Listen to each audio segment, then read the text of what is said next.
लोक कथा खूंटे में मोर दाल है।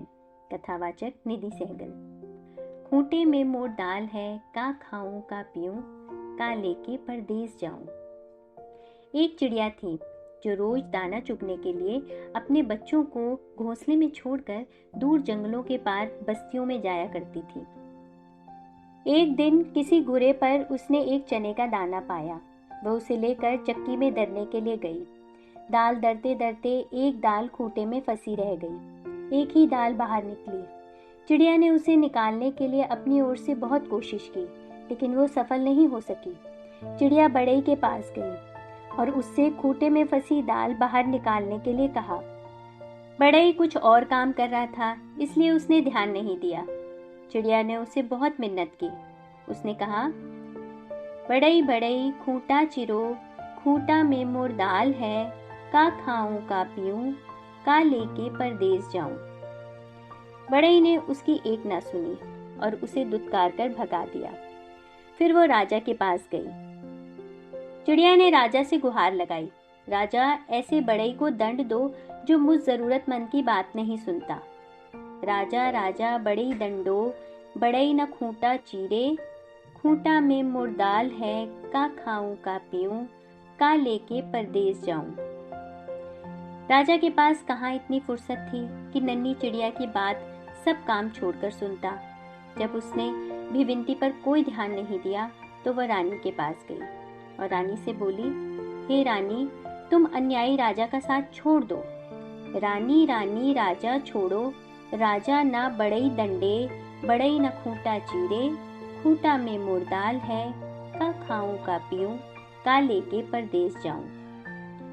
रानी भला अपने राजा को क्यों छोड़ने लगी? रानी ने रोती बिलखती चिड़िया की एक न सुनी और उसकी बात मानने से इनकार कर दिया। फिर गौरैया उड़ी सांप के बिल के पास जाकर रोने लगी। बिल से निकले सांप से उसने अपनी विनती दोहराई। सरप सरप रानी डसो, रानी ना राजा छोड़े, राजा ना बढ़ई डंडे, बढ़ई न खूंटा चीरे, खूंटा में मोर दाल है, का खाऊं का पीऊं, का लेके परदेस जाऊं। उसे अपनी राम कहानी सुनाकर विषैले सांप से कहने लगी कि तुम जाकर उस रानी को डसो जो गरीब की गुहार नहीं सुनती। जो रानी सब कुछ जानकर भी हमें राजा से न्याय नहीं दिला सकी और ना ही राजा को छोड़ सकी, उसे तुम जाकर क्यों नहीं डस लेते? सांप ने भी इसमें अपनी असमर्थता जताई। तब भागी भागी गौरैया जंगल में जा पहुंची और उसने बांस से विनती की कि तुम लाठी बनकर उस सांप को मारो। गौरैया ने कहा, लाठी लाठी सांप पीटो, सांप न रानी डसे, रानी न राजा छोड़े, राजा न बढ़ई डंडे, बढ़ई न खूंटा चीरे, खूंटा में मोर दाल है, का खाऊं का पीऊं, का लेके परदेस जाऊं। बांस की लाठी भी भला उस नन्ही गौरैया के लिए उस सांप से क्यों बैर मोल लेती? उसने भी इनकार किया तो गौरैया गुस्से से भर उठी और उड़कर भड़ भूंजे के यहाँ भभक रही आग के पास पहुंची और उसे ललकारा, हे आग, तुम सारे जंगल को जलाकर राख कर दो जिसमें वह बांस के पेड़ हैं, जिसकी लाठी मुझ गरीब और बेसहारा के लिए नहीं उठती। कोई मुझे मेरा हक नहीं दिलाता। आग ने जब सारी बात विस्तार से जाननी चाही तो गौरैया ने अपनी राम कहानी उसके आगे भी सुना दी। लाठी ना विषधर मारे, विषधर ना रानी डसे, रानी ना राजा छोड़े, राजा ना बढ़ई डंडे, बढ़ई न खूंटा चीरे, खूंटा में मोर दाल है, का खाऊं का पीऊं, का लेके परदेस जाऊं। फिर आग ने जब इतनी छोटी सी बात के लिए गौरैया की बात मानकर पूरे जंगल को जलाना ठीक नहीं समझा और जंगल को जलाने से इनकार कर दिया तो गौरैया बहुत दुखी हुई, लेकिन निराश नहीं। वह सागर के पास पहुंची और उसे अपनी पूरी बात सुनाकर आरजू की, सागर सागर आग बुझाओ, आग न जंगल जारे, जंगल न लाठी भेजे, लाठी न विषधर मारे, विषधर न रानी डसे, रानी न राजा छोड़े, राजा न बढ़ई डंडे, बढ़ई न खूंटा चीरे, खूंटा में मोर दाल है, का खाऊं का पीऊं, का लेके परदेस जाऊं। विशाल सागर भला गौरैया की इस गुहार को क्यों सुनता? वो अपनी मस्ती में हंसता हुआ गुजरता रहा और गौरैया उसके किनारे पर अपना सिर धुनती रही। सुबह से शाम होने को आई। गौरैया को जब यहाँ भी न्याय नहीं मिला तो वह हाथी के पास पहुंची। हाथी के पास उसने अनुनय किया कि तुम चलकर मुझे न्याय दिलवाओ। उस समुद्र को सोख लो जो मुझ दुखियारी की हंसी उड़ाता है। बलवान होते हुए भी अन्यायी के विरुद्ध नहीं खड़ा होता। जानते हो हमारे साथ क्या क्या गुजरी।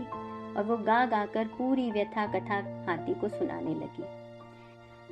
सागर न आग बुझावे, आग न जंगल जारे, जंगल न लाठी भैजे, लाठी न विषधर मारे, विषधर न रानी डसे, रानी न राजा छोड़े, राजा न बड़ई दंडे, बड़ई न खूंटा चीरे, खूंटा में मोर दाल है, का खाऊं का पीऊं, का लेके परदेस जाऊं। हाथी भी गौरैया की बात सुनकर टस से मस ना हुआ। उसने भी उसका साथ नहीं दिया और उसकी बातों को हवा में उड़ाता हुआ अपने लंबे लंबे सूप जैसे कान हिलाते मस्ती में आगे निकल गया। अब नन्ही गौरैया का धीरज टूटने लगा। वो थककर चूर हो गई थी। जहाँ की तहाँ बैठी लाचार सी होकर आंसू बहाने लगी। सारी दुनिया उसे अंधेरी दिखाई देने लगी। किस्से किस्से उसने अपनी कहानी नहीं सुनाई, लेकिन किसी ने उसकी मदद नहीं की। बेसहारा लाचार की करुण पुकार पर कोई ध्यान नहीं देता। तभी उसके पैरों के पास एक नन्ही सी चींटी आकर उसका हाल पूछने लगी। उसने देखा नन्ही नन्ही चींटियों की एक लंबी कतार एक के पीछे एक बहुत ही अनुशासित ढंग से चली आ रही है। उसने ध्यान से देखा उसका अद्भुत संगठन और अथक परिश्रम। वे बड़ी फुर्ती, तत्परता और सुनियोजित ढंग से अपना काम मिलजुल कर किए जा रही थी। चींटियों ने आकर उसे घेर लिया और गौरैया से पूरा वृतांत सुना। सुनकर सहानुभूति के साथ बोली, बहन, इस दुनिया में रोने गिड़गिड़ाने से काम नहीं चलता और ना ही बैठकर आंसू बहाने से कुछ होता है। हिम्मत हार कर बैठना तो कायरता है। चलो हमारे साथ, हम न्याय दिलाएंगी, कोई रास्ता निकालेंगी। चलते चलते चिड़िया यही सोच रही थी कि भला ये नन्ही नन्ही चींटियां मेरी क्या मदद करेंगी, जबकि बड़ों बड़ों ने मुझसे मुंह मोड़ लिया है और मेरे किसी काम ना आए। खैर चलो देखते हैं, कोई तो मेरी मदद के लिए आगे आया है। चींटी बहना हमारा साथ देने चली है तो उसकी फौज भी तो है उसके पीछे, फिर घबराना क्या, देखते हैं क्या होता है। गौरैया सोचती चली जा रही थी। तभी चींटियों ने उससे कहा, तुम किसी पास के पेड़ की डाल पर थोड़ी देर बैठो और देखो मैं क्या करती हूँ। कैसे पहाड़ जैसा हाथी मेरे इशारे पे नाचने लगता है और तुम्हारे काम के लिए दौड़ा दौड़ा समुद्र के पास जाता है। हिम्मत हारने से कुछ नहीं होता। मिलजुल कर जुगत लगाने से ही समस्याओं का समाधान का रास्ता निकलता है। गौरैया फुर्र से पास के पेड़ पर बैठ गई और चकित होकर चींटियों की असंभव सी लगने वाली बातों को कारगर होते अपनी आंखों के सामने देखती रही। चींटी धीरे धीरे हाथी के पैर से सरक कर उसके कान तक पहुंची।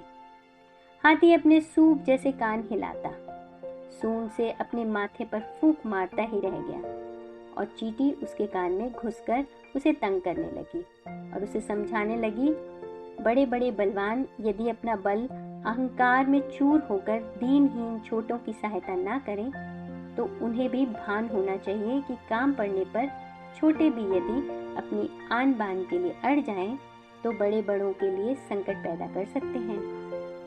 अभी तो मैं अकेले आई हूँ, किंतु मेरे पीछे असंख्य चींटियों की लंबी कतार चली आ रही है।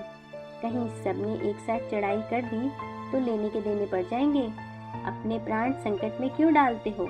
मेरी नेक सलाह यही है कि तुम सीधी तरह से चलकर गौरैया का काम करो, नहीं तो आगे समझ लो। मरता क्या ना करता। हाथी झुंझलाहट और घबराहट में चींटी की बात मानने को लाचार हो गया। वो ये कहते हुए गौरैया के काम के लिए सागर को सोखने के लिए तैयार हो गया। मोहे काटो ओटो मत कोई, हम सागर सोखी बे लोई। चींटी ने हाथी का पिंड छोड़ दिया और गौरैया उसे धन्यवाद देते हुए हाथी के पीछे पीछे उड़ती वापस सागर की ओर लौटी। हाथी जैसे ही सागर के पास उसे सोखने के इरादे से पहुंचा, सागर हाथ जोड़कर बोला, मोहे सोखो वोखो मत कोई, हम आग बुझाए लोई। सागर जब अपनी तटों की सीमा छोड़कर आग बुझाने के लिए उमड़ा आग ने थर थर कांपते हुए गौरैया का काम करने का वचन दिया और कहा, मोहे बुझावो उझावो मत कोई, हम जंगल जराब लोई। आग जंगल को जलाने के लिए आगे बढ़ी। गौरैया भी साथ चली आ रही थी। ये जानकर जंगल ने भी वादा किया, मैं लाठी को सांप मारने के लिए तुरंत भेजता हूँ, लेकिन मुझे जलाकर राख मत करो। मोहे जारो ओरो मत कोई, हम सांप के मारब लोई। सांप की क्या मजाल जो जंगल के बंसवारियों में अनगिनत लाठियों की मार से भयभीत ना हो। उसने भी बिल से बाहर आकर गौरैया को भरोसा दिया, मोहे मारो ओरो मत कोई, हम रानी डसब लोई। रानी ने जब सांप को महल में आते देखा और उसके साथ गौरैया को आते देखा तो वह पूरी बात का अनुमान लगाकर पसीने पसीने हो गई। उसने हाथ जोड़कर विनती की, मोहे डसो ओसो मत कोई, हम राजा त्याबग लोई। रानी के उस वचन के बाद भला राजा क्यों अपने हट पर टिकता। उसे तो गौरैया के धीरज, अथक परिश्रम और सूझबूझ का समाचार मिल चुका था। उसने अपनी लापरवाही और अन्याय के लिए क्षमा मांगते हुए फौरन बड़ई को बुलाने का वचन दिया और कहा, मोहे त्यागो ओगो मत कोई, हम बड़ई दंडब लोई। फिर क्या था, बड़ई ने राजा के सामने आकर गौरैया की बात न मानने का अपराध कबूल किया और थर थर कांपते हुए राजा से गिड़गिड़ाकर विनती की, मोहे दंडो वंडो मत कोई, हम खूंटा फाड़ब लोई। गौरैया को और क्या चाहिए। गौरैया बड़ई के साथ उस चक्की के खूंटे के पास पहुंची जिसमें चने की दाल फंसी हुई थी। बड़ई ने खूंटे से दाल निकाल कर दी और गौरैया उसे अपनी चोंच में देकर अपने घोंसले में पहुंची, जहां उसके नन्हे नन्हे बच्चे जब से वह गई थी उसकी राह में आंखें बिछाए भूखे प्यासे बैठे थे। बच्चों ने चहचहाकर उसका स्वागत किया और वह अपनी चोंच से चने का दाना अपने बच्चों को खिलाने लगी और गुनगुनाकर पूरी कहानी सुनाने लगी कि कैसे उसने हिम्मत से काम किया। बड़े बड़ों ने उसकी बात मानकर उसकी मदद की, लेकिन जब वो केवल रो गिड़गिड़ा रही थी तो किसी ने उसकी बातों पर ध्यान नहीं दिया।